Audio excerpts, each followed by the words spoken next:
Atenção para o top de 5 segundos.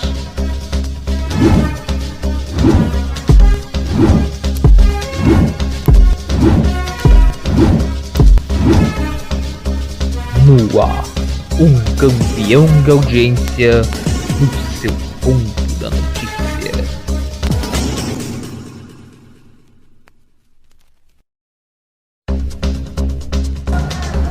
Na CPI da pandemia, uma advogada disse que uma empresa estava segura de que não seria investigada e nem processada por conta das suas disseminações de remédios e medicamentos no chamado kit Covid, medicamentos que não tinham nenhuma eficácia no combate à pandemia. Recife fecha um hospital de campanha no combate à doença.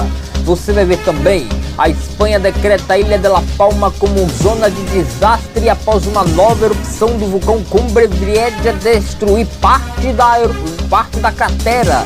E ainda, o Esporte Clube do Recife pode perder todos os seus pontos no Brasileirão da Série A após uma polêmica envolvendo um de seus atletas. E depois de mais de um ano sem público, o Náutico volta a jogar pelo Brasileirão da Série B com seus torcedores dentro dos estádios nesta noite.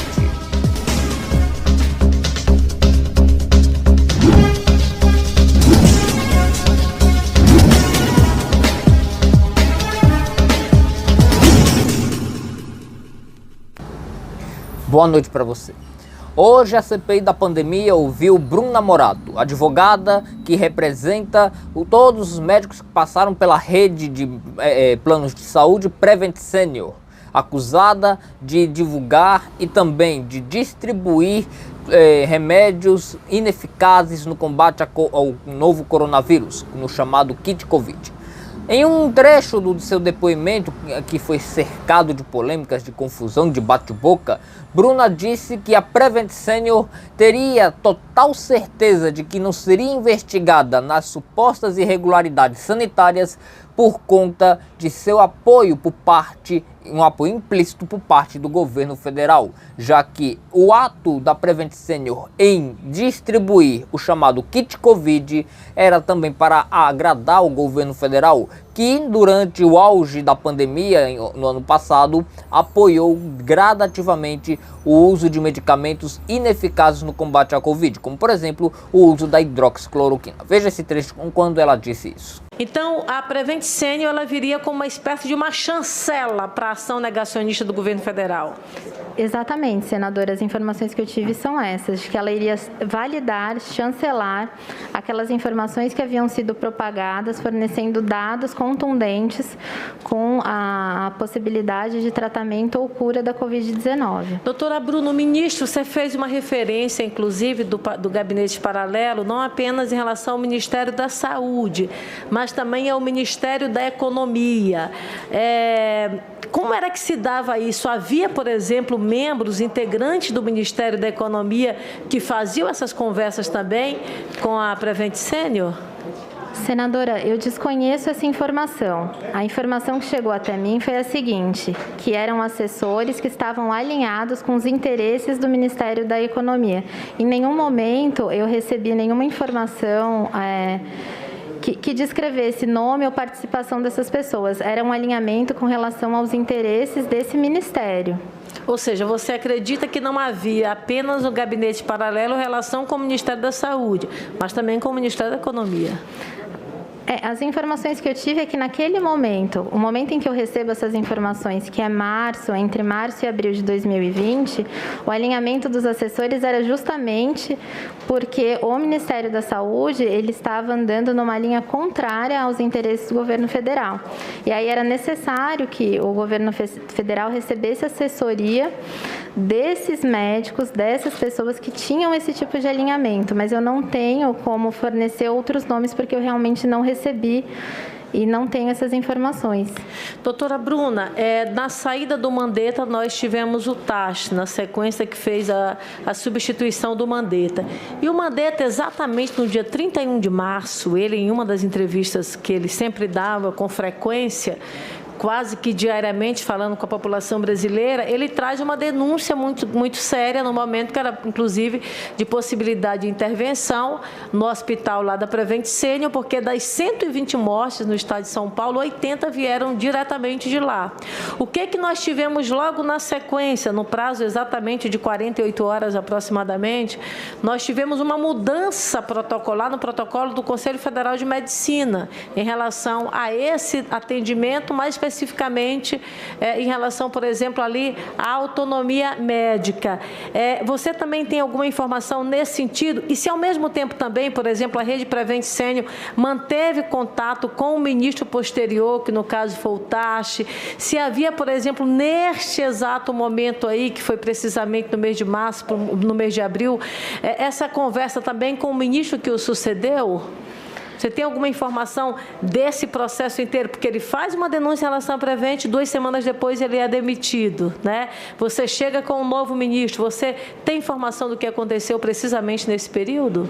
A informação que eu tive é que, uma vez realizado esse pacto ou aliança, junto com entre esse conjunto de assessores que depois foram denominados por essa comissão parlamentar como sendo o gabinete paralelo, mas que na época eram apenas os assessores, é que após esse contato lhe foi transferida certa segurança. Então a Prevent Senior, ela tinha segurança que ela não sofreria fiscalização do Ministério da Saúde ou de outros órgãos vinculados ao Ministério da Saúde.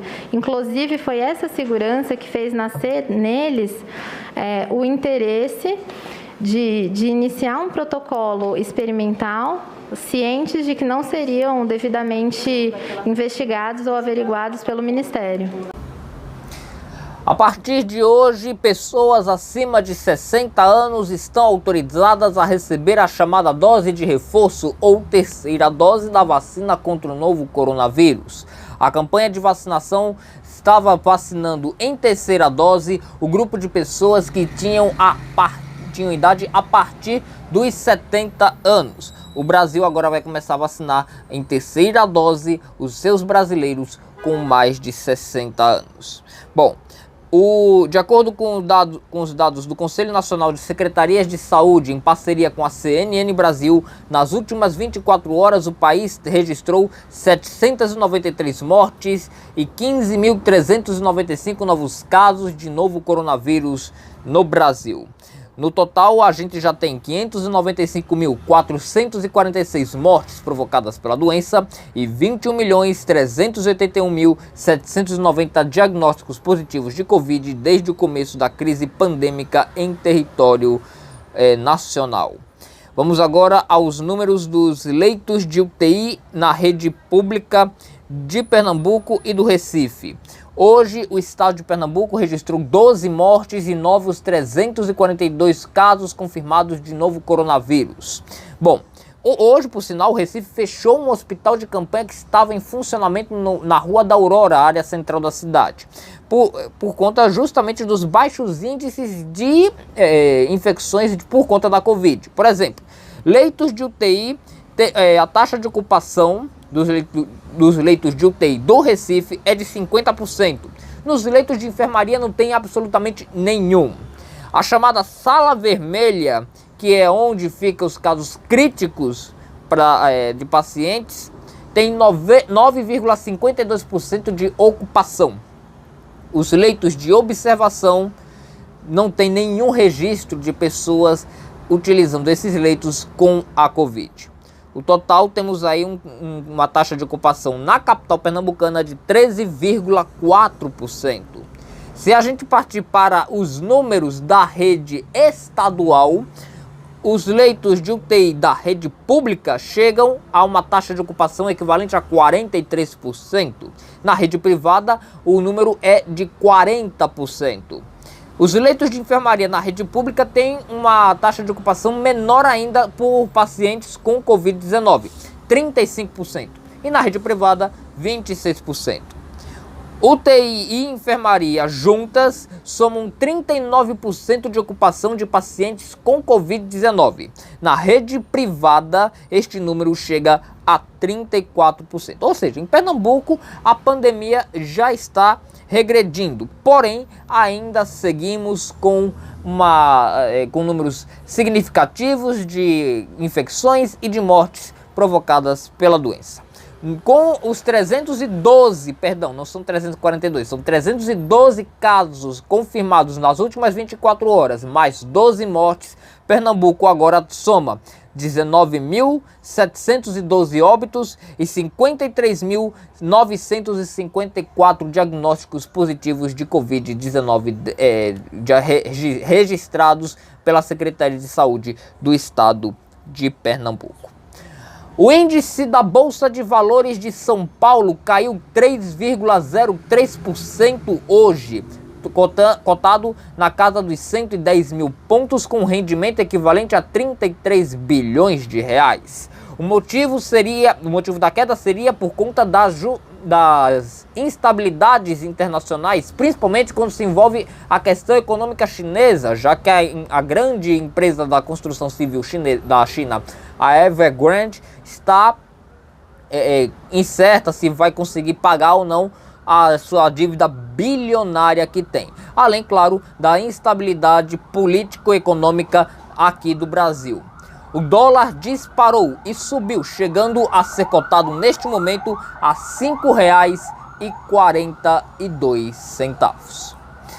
Bom, a seguir você vai ver as informações sobre o vulcão Cumbre Vieja, que houve uma nova explosão, parte da cratera colapsou e a Ilha de La Palma está sendo classificada pelo governo espanhol como uma área de desastre. E ainda, Náutico vai voltar a jogar com seus torcedores assistindo direto do estádio a partida. E o Sport pode perder todos os seus pontos por conta de uma polêmica envolvendo um de seus atletas. A gente volta já.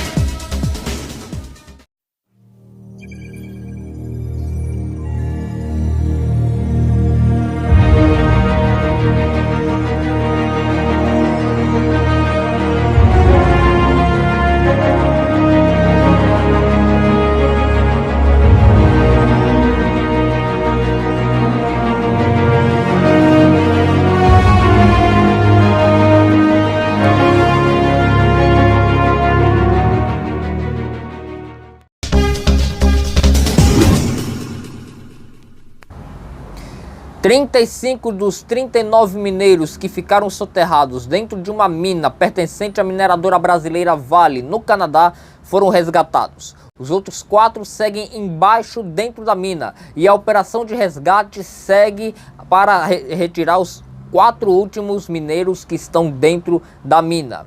Houve, de acordo com informações da imprensa canadense, um desabamento dentro da mina, o que fez com que os mineradores ficassem presos dentro do local.